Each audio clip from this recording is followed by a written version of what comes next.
Hinatulan ng panghabang buhay na pagkakakulong ng Manila Regional Trial Court Branch 21 ang tatlong akusado sa pagpupuslit ng tinatayang 1 bilyong halaga ng shabu noong 2019. Sina Muktasil Abundol Asimudin, Emmanuel Paulo de los Reyes at George Fernandez ay napatunayang lumabag sa Republic Act 1401 kaugnay ng Section 118 ng RA 10863 o Customs Modernization and Tariff Act.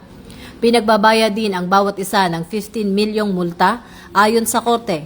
May indispensable participation ang tatlo sa importasyon ng halos 149 kilo ng shabu na itinago sa loob ng mga aluminum pallet na may lamang sako ng tapioca starch.